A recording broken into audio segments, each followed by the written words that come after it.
Assalamualaikum warahmatullahi wabarakatuh. Salam dan bahagia. Kami dari kelompok 11 akan mempresentasikan hasil diskusi kami tentang laporan keuangan koperasi. Sebelumnya, saya Dimas Prambodo dengan NIM 2017-017-044. Baik, di sini yang pertama ada pengertian dari laporan keuangan koperasi, yaitu adalah catatan informasi keuangan pada periode akuntansi tertentu yang digunakan untuk menggambarkan kinerja keuangan koperasi yang bersangkutan, ataupun sebagai laporan keuangan koperasi juga dapat didefinisikan bagian dari sistem pelaporan keuangan koperasi yang mana bentuk dari pertanggungjawaban pengurus tentang tata kehidupan koperasi tersebut. Lalu di sini tujuan dari dibuatnya laporan keuangan koperasi itu sendiri adalah untuk mengkalkulasi sisa hasil usaha atau SHU. Di sini untuk mengawasi aset milik koperasi untuk menghindari penyalahgunaan dan kecurangan, memberikan informasi mengenai hak atas individu yang memiliki kepentingan dengan koperasi dan digunakan sebagai dasar dalam rangka pengambilan keputusan. Lalu perlu diketahui bahwa koperasi itu adalah sebuah lembaga yang dibentuk dengan tujuan mensejahterakan anggotanya. Dan perusahaan konvensional merupakan badan usaha yang memiliki tujuan untuk memaksimalkan kekayaan pemegang saham atau memaksimalkan nilai perusahaan. Selanjutnya, pengguna utama dari laporan keuangan koperasi sendiri terdiri dari di sini ada para anggota koperasi, pejabat koperasi, calon anggota koperasi, bank, kreditur, dan juga kantor pajak. Lalu untuk perbedaan laporan keuangan koperasi dan juga laporan keuangan perusahaan konvensional, di sini untuk laporan keuangan koperasi sendiri itu ada neraca, perhitungan hasil usaha, laporan arus kas, laporan promosi ekonomi anggota, dan juga catatan atas laporan keuangan. Sedangkan untuk laporan keuangan perusahaan konvensional sendiri itu ada neraca, laporan laba rugi, laporan arus kas, dan laporan perusahaan ekuitas atau modal. Perkenalkan, saya Yosinita, NIM 2017-017051. Di sini saya menjelaskan tentang karakteristik laporan keuangan koperasi. Yang pertama, laporan keuangan koperasi merupakan bagian dari pertanggungjawaban pengurus kepada para anggotanya dalam rapat anggaran tahun atau disebut dengan RAT. Yang kedua, laporan keuangan koperasi biasanya meliputi neraca atau posisi keuangan, laporan sisa hasil usaha, dan laporan arus kas yang perjanjiannya dilakukan secara komparatif. Yang ketiga, laporan keuangan koperasi yang disampaikan pada RAT harus ditandatangani oleh semua anggota pengurus koperasi, yaitu Undang-Undang Nomor 25 Tahun 1992 Pasal 36 Ayat 1. Yang keempat, laporan laba rugi menyajikan hasil akhir yang disebut sisa hasil usaha atau SHU. Yang kelima, SHU yang berasal dari transaksi anggota maupun non-anggota distribusikan sesuai dengan komponen-komponen pembagian SHU yang telah diatur dalam AD atau ART koperasi. Yang selanjutnya, laporan keuangan koperasi bukan merupakan laporan keuangan konsolidasi dari koperasi-koperasi. Yang ketujuh, posisi keuangan koperasi tercermin pada neraca, sedangkan sisa hasil usaha tercermin pada perhitungan hasil sisa usaha. Yang kedelapan, laporan keuangan yang diterbitkan oleh koperasi dapat menyajikan hak dan kewajiban anggota beserta hasil usaha dari untuk anggota. Yang ke-10, modal koperasi dibukukan terdiri dari antara lain simpanan-simpanan, pinjam-pinjaman, dan mengisi dari hasil usahanya termasuk cadangan serta sumber-sumbernya, alokasi pendapatan dan beban pada perhitungan hasil usaha pada anggota dan buku anggota. Yang ke-11, pendapatan koperasi yang diperoleh dalam 1 tahun dikurangi dengan penyusutan dan beban-beban dari tahun buku yang bersangkutan disebut sisa hasil usaha. Yang ke-12, keanggotaan atau kepemilikan pada koperasi tidak dapat dipindahkan dengan alih apapun. Selanjutnya akan dijelaskan oleh teman saya.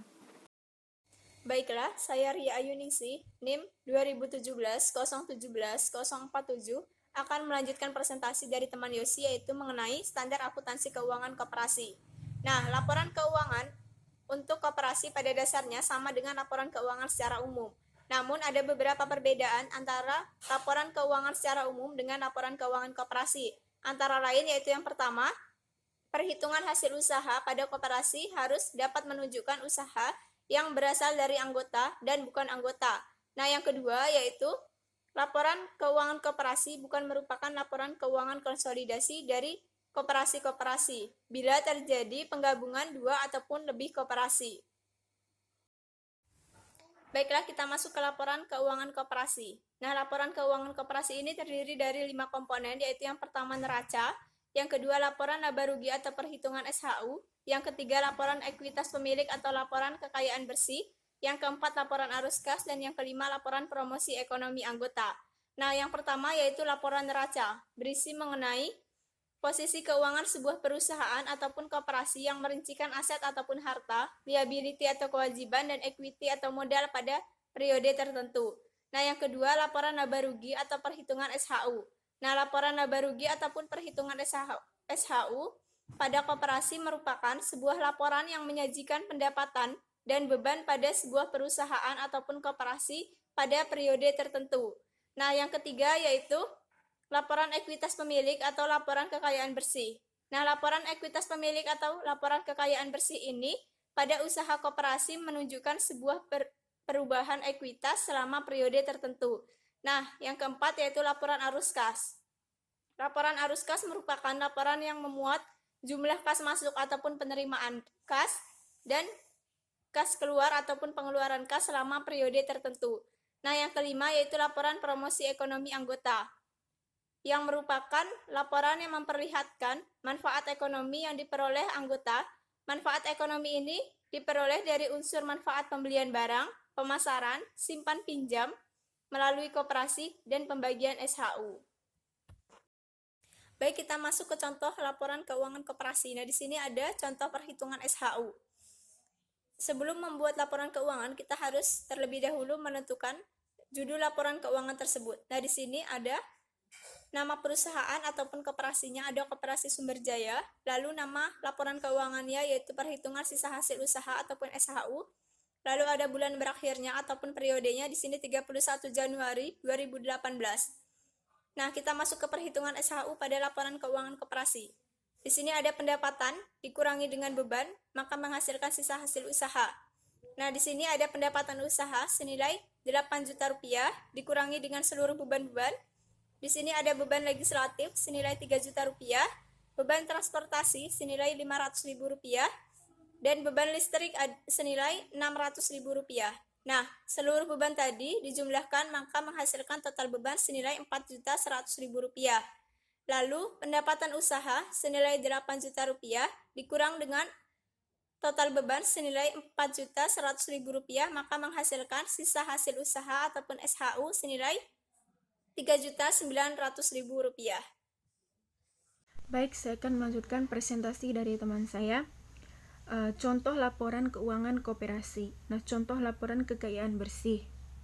Koperasi Sumber Jaya laporan kekayaan bersih bulan yang berakhir 31 Januari 2018. Nah, modal awal koperasi ditambah yaitu sebesar 6 juta, SHU-nya sebesar 3.900.000, dan kekayaan bersih koperasi itu sebesar 9.900.000. Nah, 9.900.000 ini dari modal awal koperasi 6 juta dan SHU-nya 3.900.000 itu ditambah, jadi hasilnya 9.900.000. Nah, contoh laporan keuangan koperasi. Contoh neraca. Nah, Koperasi Sumber Jaya laporan neraca bulan yang berakhir 31 Januari 2018. Aktiva, kasnya sebesar 22.900.000, peralatan sebesar 6 juta, dan total aktivanya sebesar 28.900.000. Pasiva, hutang. Hutang usaha sebesar 4 juta, simpanan sukarela sebesar 15 juta, total hutangnya sebesar 19 juta. Nah, kekayaan koperasi atau modal, simpanan pokok sebesar 4.500.000, simpanan wajib sebesar 1.500.000, dan SHU-nya sebesar 3.900.000, total equity-nya 9.900.000, dan total pasifannya sebesar 28.900.000. Selanjutnya adalah contoh laporan arus kas.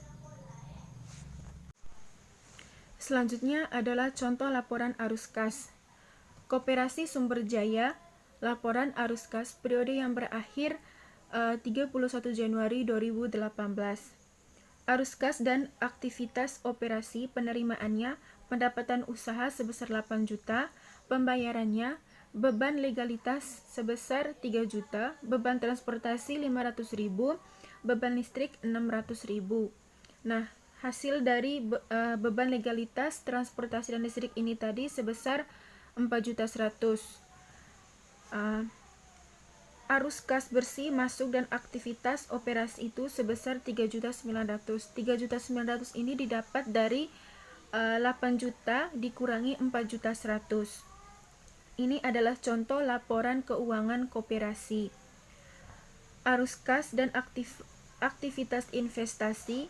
Arus kas bersih keluar dari aktivitas investasi. Arus kas dari aktivitas pembayaran. Penerimaannya, modal awal koperasi 6 juta, simpanan sukarela itu 15 juta, maka hasilnya adalah 21 juta. Pembayaran hutang itu 2 juta. Arus kas bersih masuk dan pembiayaan itu 19 juta. Saldo kas bersih per 31 Januari itu sebesar 22.900.000. Sekian presentasi dari kami. Salam.